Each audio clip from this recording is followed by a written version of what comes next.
लोकतंत्र की खासियत है, खूबसूरती भी है कि पक्ष और विपक्ष होता है। आप कुछ भी करेंगे तो विपक्ष आप पर उंगली उठाएगा, या जो दूसरे प्रत्याशी होते हैं निश्चित है कि आपके ऊपर भी उंगली उठती है। पुनः सभी लोगों से आशीर्वाद मांगने आ रहा हूँ, जो आपका अधूरा रह गया है आने वाले समय में किस दम पर आशीर्वाद मांगने जा रहे हैं? किस दम पर? सिर्फ और सिर्फ विकास के दम पर। आप विश्वास किस में करते हैं, लोकतंत्र के वोट में या जो छप रहा है बिक रहा है नोट में? नहीं, हम लोकतंत्र के वोट में। कहा जाता है कि 5 वर्ष काम करने के बाद जनप्रतिनिधि जनता की शरण में पुनः जाते हैं, काम का लेखा जोखा लेकर शुभारंभ करते हैं और जनता से आशीर्वाद लेते हैं। इस वक्त हम मढ़िया धाम के उस पंचायत में हैं, मढ़िया में हैं, जहां की निवर्तमान मुखिया अनीता देवी अपने पंचायत चुनाव प्रचार पर निकली है। साथ में उनके समाजसेवी पति भी हैं, इनके साथ इनके भाई आलोक भी हैं और ग्रामीण भी हैं। हम जानना चाहेंगे कि आज इस वक्त जब ये शुभारंभ कर रही हैं पंचायत चुनाव का, यहाँ 26 तारीख से नामांकन का तिथि है, ये भी जानेंगे कि नामांकन कब कर रहे हैं और किस बिना पर ये फिर से इस मैदान में कूदे हैं, और ये अनीता देवी किस बिना पर, किस विकास की बात को करते हुए, किस दम पर जनता के बीच जा रही है, हम जानना चाहेंगे। सबसे पहले हम समाज सेवी वीरेंद्र जी से रूबरू होते हैं। वीरेंद्र जी, पंचायत चुनाव का प्रचार का शुभारंभ कर रहे हैं। धन्यवाद आप सभी टीम को। देखिए, सबसे पहले मैं अपने इस मढ़िया पंचायत के जितने भी मतदाता मालिक हैं, मैं उन सभी को आपके चैनल के माध्यम से कोटि कोटि प्रणाम करता हूं और धन्यवाद देता हूं। अपने सूझबूझ के परिचय देते हुए 5 साल पहले हमारी धर्मपत्नी श्रीमती अनीता देवी का चुनाव किया था। उनका सपना था कि मेरा पंचायत सबसे बेहतर पंचायत हो, मेरे पंचायत में पंचायत सरकार भवन पिछले 3 दशकों से नहीं बन रहा था, उसका निर्माण हो, और इसी आशा उम्मीद के साथ मुझे चुना गया, मेरी पत्नी को चुना गया और मैं उनके विश्वास पर खड़ा उतरा हूं। जैसा कि हमारी पंचायत के लोगों में चर्चाएं हैं कि आपने बहुत बेहतर काम किया है, पुनः आपको हम लोग आशीर्वाद देंगे। और अभी मैं आशीर्वाद यात्रा पर निकला हूं अपने धर्मपत्नी, अपने भाई, अपने समर्थकों के साथ 26/10/2021 को मुखिया पद के लिए पूरा नामांकन देने जा रहे हैं। और लोगों में जोश खरोश है, लोग सीधा कथन है, सीधा संदेश है, जय अनीता तय अनीता, विकास की बहार हो, फिर से अनीता देवी की सरकार हो। देखिए, मढ़िया पंचायत काफी, हम मानते हैं आपकी अगर हम बात को मान ले, विकास के मामले में हमने भी खबर दिखाया लगातार, लेकिन हम आपसे ये जानना चाहते हैं, विकास किए होंगे, किए भी हैं, बहुत सारी सड़कों के बारे में हमने लिखा है, कई सड़क गुणवत्तापूर्ण भी हमने खुद भी लिखा है, लेकिन अभी आचार संहिता है, चुनाव का समय है, जानेंगे तो हम आपसे, अगर आपने विकास कराया तो आप ये बता दीजिए अधूरे क्या रह गए? हाँ है, लोग का सपना का अधूरा है जो स्वास्थ्य से संबंधित है। एक मढ़िया पंचायत में बहुत बड़ा सा हॉस्पिटल का सपना है, जो जमीन न होने के कारण हमने स्वास्थ्य विभाग में बहुत पहले 2012 से प्रयास कर रहा हूँ, और वहाँ से कुछ लेटर वगैरह भी आया था जमीन चयन के लिए, इसी कारण बस जमीन नहीं हो पाया। मेरे यहाँ पंचायत सरकार भवन के लिए भी जमीन नहीं था, लेकिन मैं पंचायत के लोगों में अपने हाथ को फैलाया, सभी लोगों ने झोली भरा, झोली भर के उससे जमीन खरीदाया, और जो उसका जीता जागता नमूना है वहाँ पंचायत सरकार भवन बना है, और बहुत सारे गांव में नाला का निर्माण। देखिए, लोकतंत्र की खासियत है, खूबसूरती भी है कि पक्ष और विपक्ष होता है। आप कुछ भी करेंगे तो विपक्ष आप पर उंगली उठाएगा, या जो दूसरे प्रत्याशी होते हैं निश्चित है कि आपके ऊपर भी उंगली उठती है। लोग आपकी खूबियों को, आपकी जो आपने जो काम किया उसको दिखलाए नहीं दिखलाए, जो कमियां रह जाती है उसको दिखलाते हैं। हम आपसे जानना चाहेंगे, नहीं हम आपसे जानना चाहेंगे कि हम अगर जनता से जाएंगे पूछने तो जनता कुछ आपके फेवर में होंगे, कुछ आपके विरोधी भी होंगे। हम वहाँ चुनाव के वक्त नहीं जाना चाहते, हम ये, चूंकि अब बहुत कम समय रह गया है, हम आपसे जानना चाहते हैं कि आप जो सपना लेकर चले थे, जो जनता की आवाज़ आ रही भाई यहाँ सड़क नहीं बना, वहाँ नाला नहीं बना, ऐसा कुछ होता है, आप बता दीजिए कि आपका क्या सपना था और कहाँ कहाँ सड़क अधूरा रह गया जिसे आप बनाना चाहते थे, क्या सोच है उसके बारे में? जी, हमारे मेरे ही घर के बगल में 15 नंबर वार्ड है, जो मैं अथक प्रयास किया कि मैं ग्राम पंचायत से ही करवा दूं, किसी कारण बस नहीं हो सका। निवर्तमान सांसद राम कुमार शर्मा के कोटा से स्वीकृत कराए थे। कुछ आपसी माने होते हैं ना, विवाद के कारण रास्ता नहीं बन पाया और पंचायत में जैसे बंदरझूला वार्ड संख्या 9 है, कुछ कुशनगरी में रह गया, कुछ मड़िया में रह गया, कुछ सभी जगह सड़क बनना भी अधूरा रह गया है। देखिए हम बीच में थोड़ा रोकेंगे, बीच में इसलिए रोकेंगे कि आपके पंचायत के बारे में जो सबसे पहले हमने ये चीज़ जाना था कि मढ़िया एक तो धाम है, धाम को लेकर प्रचलित है, चर्चित रहा है। दूसरा आपके यहाँ एक बहुत वायरल हुआ था, एक सड़क है जहाँ पानी जम जाता है जी जी और पानी जमा हुआ खूब फोटो वायरल होता है कि ये मुखिया जी विकास नहीं करा सके। ऐसा क्यों? आज चूंकि आपको बताना इसलिए चाहिए क्योंकि जनता भी जानना चाहती है और हम लोग भी जानना चाहते हैं कि बार बार पानी वहाँ जमना, लोगों को ये मैसेज जाना कि वहाँ विकास नहीं हुआ, सड़क नहीं बना, तो कहीं ना कहीं इसका तो जवाब आपको देना चाहिए। जी, ये हमारे बगल में है, यही पर है, रामबड़ी चचा के गली में है। जी जी। और इस पूरे मोहल्ला के लोग जानते हैं। मैं बनाने का अथक प्रयास किया, हाँ, न बनावे क्या इन लोगों से हाँ, पूछ लीजिए, हाँ, न बनावे जैसे बनाने के लिए हमने बहुत प्रयास किए हाँ, सब जन और लोग किसी कारणवश नहीं बन सका।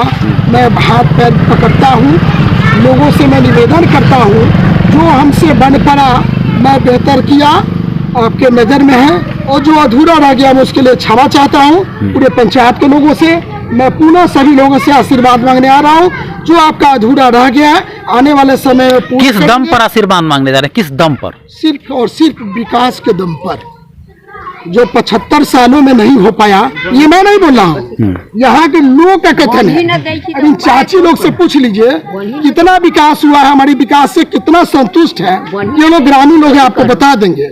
और आप बोले हैं विपक्ष है तो सवाल तो उठना लाजमी है। जी बिल्कुल। बहुत खूबसूरत सवाल। लोकतंत्र का खूबसूरती बस जब तक विपक्ष नहीं रहे, विपक्ष जिंदा नहीं रहे, तो लोकतंत्र की मैं समझूंगा कि हत्या है। आप विश्वास किस में करते हैं, लोकतंत्र के वोट में या जो छप रहा है बिक रहा है नोट में? नहीं, हम लोकतंत्र बट के रहा वोट में। आपने देखा होगा लगातार पंचायत चुनाव में नोट की बारिश हो रही है, कई जगह लोग पकड़े भी गए हैं और कुछ लोग जमानत पर भी छूटते हैं। पंचायत चुनाव में काफी कहते हैं कि भाई मुखिया का चुनाव हो या जो भी हो, बड़े कस के पैसा बांटा जाता है। इसमें सर मेरा एक बहुत बढ़िया आपका सवाल है। आने वाले समय में योग्य और गरीब के बेटा एक ग्राम पंचायत के चुनाव से बाहर हो जाएंगे। जो अभी खेल चल रहा है ग्राम पंचायत के चुनाव में, आप सभी लोग जानते हैं, मैं अपने मुंह से नहीं बोलना चाहता हूँ, कोई गरीब और ईमानदार अच्छे लोग भविष्य में चुनाव लड़ने का सोच भी नहीं सकते हैं, ऐसा मेरा व्यक्तिगत मानना है। और आप जो बोले विपक्ष, सदैव सोना की शुद्धता पर ही शक होता है, न कि कोयले पर। काम करने वाले पर उंगली तो उठेगा, उठना ही है। एक चीज और आपके यहाँ बड़ा खूबसूरत सा बात है जिसे हम पूछना चाहेंगे आपसे, क्योंकि ये महिला से जुड़ा हुआ है। जहाँ तक हम जानते भी हैं, चूँकि हमने लोकल में काफ़ी पत्रकारिता किया है, आपकी अर्धांगिनी है अनिता देवी। अक्सर बहुत सारे लोग सवाल उठाते हैं कि वो बोलती कम है, ठीक है, लेकिन हमने कुछ लोगों से पूछा तो कुछ लोगों ने ये बताया कि वो धार्मिक प्रवृत्ति की हैं और घर में, जैसा कि आप उनका काफ़ी साथ देते हैं, और घर में अक्सर पंचायत के विकास को लेकर आपसे बात करती है, चर्चा करती है। वो बोलती कम है लेकिन आपके मठ मढ़िया में भी जाती हैं, पूजा पाठ भी करती हैं। और ये चीज़ हम उनसे भी आज पूछेंगे कि एक साथ एक गृहिणी होकर कैसे कर लेती हैं कि घर को भी संभालती हैं और पूजा पाठ भी करती हैं। तो आज हमें उम्मीद है कि मुखिया जी ज़रूर बताएंगे। मुखिया जी, आप एक नारी शक्ति भी हैं और चूंकि चुनाव है, आपके साथ साथ बहुत सारी नारी शक्तियाँ भी चुनाव में हैं। मढ़िया मठ पर मैं भी दर्शन करने आया करता था, अक्सर मैं आपको गिलास में दूध रखे ले जाते हुए देखता था, और कभी कभी मौका मिला तो गाय का दूध हम लोग को भी नसीब हो जाता था। तो आप पूजा भी करती हैं, मढ़िया जैसे पंचायत को भी संभालती हैं जो ओडीएफ में टॉप पर रहा। अब आप आज शुभारंभ कर रही है चुनाव प्रचार का। देखिए, हम मीडिया कर्मी हैं ना, हम आपकी तारीफ कर सकते हैं, हाँ शिकायत कर सकते हैं अगर कहीं पर कमी मिला तो, लेकिन आज हम आपसे कहना चाहेंगे और जानना चाहेंगे कि आप जो जनता के बीच जा रही हैं तो आज क्या आशीर्वाद मांगेंगी, क्या कह कर आशीर्वाद मांगेंगी? आशीर्वाद दीजिए, साथ साथ में काम आपके करेंगे, साथ साथ में रहेंगे। मैंने काम जो किए हैं उस काम के बिना पर आशीर्वाद मांगने जा रही हैं, और ईश्वर पर पूरी आस्था भी रही है आपकी। तो घर भी संभाल लेती हैं, पंचायत भी संभाल लेती हैं, और सुनने में आया है कि पंचायत में कोई बात होती है, शिकायत आती है, तब पति से शिकायत भी करती है, कहीं से शिकायत आ रहा है उसको ठीक कीजिए। ठीक है, क्या जी सही ऐसा होता है क्या? अब हम लोग आपस में चर्चा की है तो एक दिन हमको बता रही थी कि सबसे बेहतर आपका रिजल्ट आएगा मढ़िया पंचायत के खुशनगरी गांव में। हम बोला ऐसा क्यों, प्रतिशत के हिसाब से ऐसा क्यों बोल रही हो? तो वहाँ गरीब है, और गरीब हम लोग भी एक समझिए गुदरी के लाल है, संत महतो के बेटा। हम लोग कोई दरबार से नहीं आते हैं, संघर्ष में ही हम लोग पले हुए हैं। 24 वर्ष का मेरा संघर्ष है इस पंचायत का। 24 वर्षों से 1997 में मैं जब आया बाहर से तो अपने पंचायत के विकास के लिए, अपने समाज के विकास के लिए, उत्थान के लिए हमारा संघर्ष 1997 से हमारा जारी है। तो हम बोले ऐसा क्यों बोले कि खुशनगरी में बहुत ज्यादा प्रतिशत वोट पड़ेगा? इनका सीधा सवाल था, वहाँ गरीब है और गरीब आशा लगा के आपके तरफ देख रहे हैं और गरीब का आप सपोर्ट करते हैं। इसलिए मढ़िया पंचायत के अधिकतर गरीबों का स्नेह, सभी वर्ग का स्नेह है। ऐसा नहीं कि धनिक लोग का स्नेह नहीं, सबका है, लेकिन प्रतिशत में जैसे बताओ उन लोग का स्नेह प्यार बहुत ही आप प्रति है। देखिए एक चीज हम आपको कहेंगे, आप समाज सेवी भी हैं और मुखिया पति भी हैं। हर व्यक्ति जो चुनाव लड़ते हैं उनका दावा होता है कि मेरे पास वोट है, ठीक है। हम आपसे जानना चाहेंगे कि कौन ऐसा काम है जो सब आपको ऐसा लगता है कि आपकी अर्धांगिनी जब मुखिया रही और आप मुखिया प्रतिनिधि रहें, इसमें आपने कौन सा ऐसा काम कराया जिसे कराने के बाद आपको काफ़ी सुकून मिला और आज आप दावे के साथ या डंके के चोट पर कह सकते हैं कि ये काम मेरा सपना था और ये बहुत बड़ा काम हो गया? देखिए, मेरे पंचायत वासियों का सबसे बड़ा सपना था पंचायत सरकार भवन का निर्माण। लोकतंत्र का मंदिर पंचायत सरकार भवन को कहा जाता है। हमारे यहाँ जमीन नहीं था, बहुत ही कठिन काम था। जैसा लोगों के द्वारा कहा गया, जय किशनपुर में मुखिया जी थे, उनके समय में नहीं बना, लक्ष्मण जी के समय में नहीं बना, बैद्यनाथ जी के समय में नहीं बना। तो बोला कि भाई देखिए, मैं आपको सबसे काबिल समझ रहा हूँ, इसलिए मैं आपको समर्थन दे रहा हूँ। चुनाव से पहले आपको मैं आशीर्वाद वोट देके जिता रहा हूँ। ये मेरा सपना पूरे पंचायत वासी का है। इसको जब तक पूर्ण आप नहीं कीजिएगा, दोबारा मैं आपको वोट नहीं दूंगा। जब तक पंचायत सरकार भवन का निर्माण नहीं होगा, फिर दोबारा वोट। राजनीति कैसी होनी चाहिए? एक राजनीति होती है जो पंचायतों में आजकल आप देख रहे हैं कि पंचायत चुनाव को लेकर के नफरत इतनी बड़ी हो चुकी है कि लोग एक दूसरे के जानी दुश्मन बन जाते हैं। आपके साथ भी आपने कई बार सवाल उठाया था, याद कीजिए। आपके ऊपर भी कई बार ऐसा कीचड़ उछाला गया, बहुत सारी परेशानियां भी हुई। क्या नहीं, ये मैं जानना चाहता हूँ, चुनाव में सभी प्रत्याशी एक दूसरे से लड़ते हैं, आपके भी विरोधी लड़ रहे हैं, आप अपने विरोधी के बारे में क्या सोचते हैं, किस तरह का सोच रखते हैं? मेरा अपना मानना है, मेरा अपना कोई मेरा विरोधी नहीं है जी।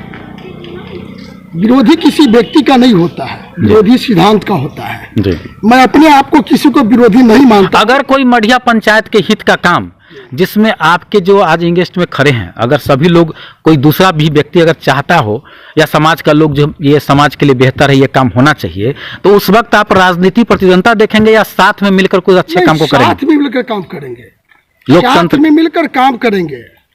मैं सिर्फ और सिर्फ विकास के लिए समर्पित हूँ, अपने पूरे पंचायत के जनता के लिए। पिछले 24 वर्षों से रामचंद्र भान जैसे 14 बरस वनवास काटने के बाद उनको रजगद्दी मिला था, उसी तरह 1997 से मैं अपने समाज को, गांव के लोग को सेवा करना प्रारंभ किया।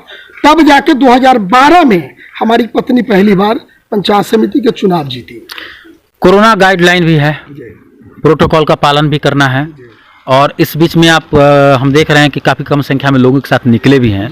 क्या उसी का असर है? क्या निश्चित रूप से। क्या संदेश देते हैं? कोरोना, चूंकि पंचायत चुनाव हो रहा है, लोग उंगली उठाते हैं कि भाई पंचायत चुनाव हो रहा है कोरोना के इस काल में, तो क्या संदेश देना चाहते हैं अपने प्रशंसकों को, ये चहेतों को या लोगों को या पंचायत के लोगों को कि कोरोना गाइडलाइन का कैसे हम पालन करें? सरकार का जो दिशा निर्देश है उसका फॉलो अप करना चाहिए, लोग हर हाल में करना चाहिए।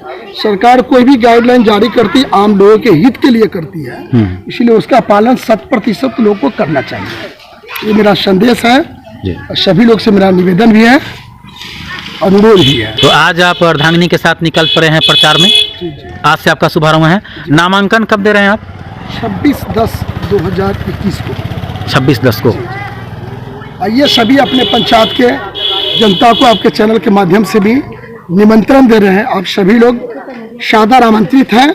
अपने CNFR बनाए रखिए। हमसे 5 साल में अगर कोई भूल हुई है, मैं क्षमा प्रार्थी हूँ। अपने पूरे परिवार के साथ आप सभी लोग से क्षमा मांगता हूँ। क्षमा करते हुए पुनः विकास के नाम पर सपोर्ट कीजिए। विकास के नाम पर विकास को सपोर्ट कीजिए, फिर से हम कर देंगे।